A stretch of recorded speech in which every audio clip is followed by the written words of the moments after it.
लेकिन अब आपको सीधे महाराष्ट्र लिए चलते हैं। बड़ी खबर है, मराठा आरक्षण को लेकर जरांगे का चौथा अनशन शुरू हो चुका है। आज से आमरण अनशन पर मनोज जरांगे फिर से जा रहे हैं और आंतरवाली सराठी गांव में अनशन पर बैठेंगे जरांगे।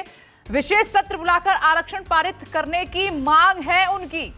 आपने देखा कि चुनौती सरकार को दी उन्होंने और उसके बाद शिंदे सरकार ने अनशन तुड़वाया और उन्हें आरक्षण का भरोसा भी दिलाया, लेकिन कई नेता उसमें रोड़ा बन रहे हैं। मराठा समाज के लिए आरक्षण की मांग को लेकर मनोज जरांगे पाटिल जालना के आंतरवाली सराठी गांव से फिर बेमियादी भूख हड़ताल शुरू उन्होंने कर दी है। जरांगे पाटिल ने कहा है कि वो पिछले कई दिनों से मराठा आरक्षण के लिए विधानमंडल का विशेष सत्र बुलाने और मराठा आरक्षण के लिए कानून पारित करने की मांग कर रहे हैं।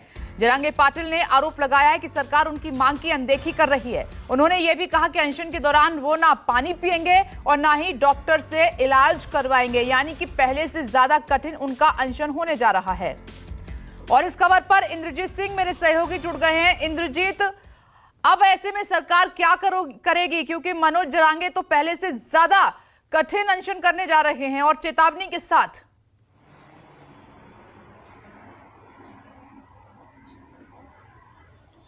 बिल्कुल विपनेश, सरकार के लिए मुश्किल की घड़ी है, क्योंकि लोकतंत्र में सरकार उसी से डरती है जिसके पास संख्या बल होता है। और इस समय पिछले 3 आंदोलन की पृष्ठभूमि देखें तो कहीं न कहीं मनोज जरांगे पाटिल के साथ मराठा समाज के लोग जुड़े हुए हैं। तीसरे आंदोलन में मुंबई के बिल्कुल पास तक लाखों मराठा आ गए थे और सरकार के लिए काफी मुश्किल खड़ी हो गई थी। मुख्यमंत्री को खुद जाना पड़ा था, उनको मनाना पड़ा था।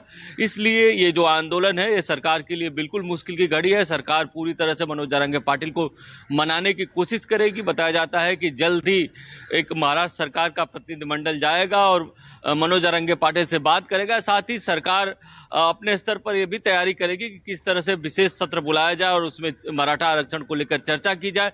लेकिन सरकार के लिए सबसे बड़ी मुश्किल ये है कि मनोज जरांगे पाटिल लगातार ये मांग कर रहे हैं कि सभी मराठाओं को कुणबी प्रमाण पत्र देकर और उनको ओबीसी में शामिल किया जाए। तो ये सरकार के लिए काफी मुश्किल है, क्योंकि महाराष्ट्र में ओबीसी समाज भी खुलकर सामने आ गया है। छगन भुजबल के नेतृत्व में ओबीसी समाज लगातार सभाएं कर रहा है, मराठा आरक्षण का विरोध कर रहा है।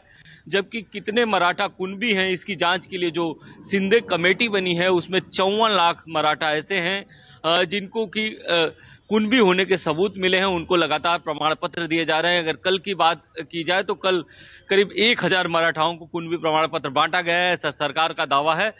लेकिन जरांगे पाटिल का कहना है कि जिनका भी कुणबी होने का सबूत मिला है उनके रिश्तेदारों को भी उसमें शामिल किया जाए। यानी पूरी तरह से पूरे मराठा समाज को चाहते हैं और पूरे मराठा समाज को अगर कुणबी प्रमाण पत्र दिया जाता है, ओबीसी में शामिल किया जाता है, तो निश्चित तौर पर ओबीसी समाज खुलकर सामने आ जाएगा। जैसा कि पहले से ओबीसी समाज कह रहा है कि उनका हक मारा जाएगा, क्योंकि महाराष्ट्र में बड़ी संख्या में 25% से ज्यादा मराठा समाज के लोग हैं और 25% से ज्यादा जनसंख्या के लोग अगर किसी ओबीसी कोटे में जाते हैं, आरक्षण के ओबीसी कोटे में जाते हैं, तो निश्चित तौर पर ओबीसी को मुश्किल खड़ी होगी। यही कारण है कि ओबीसी समाज लगातार मराठा आरक्षण का विरोध कर रहा है।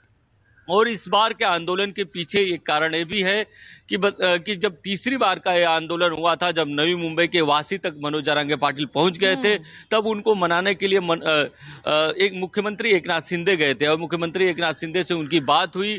और तब इस बात की भी चर्चा होने लगी कि कहीं मनोज जरांगे पाटिल मुख्यमंत्री एकनाथ शिंदे को फायदा पहुंचाने के लिए तो ये आंदोलन नहीं कर रहे हैं, क्योंकि जितनी बार भी मनोज जरांगे पाटिल आंदोलन कर रहे हैं कहीं न कहीं मुख्यमंत्री एकनाथ शिंदे उनको मना लेते हैं।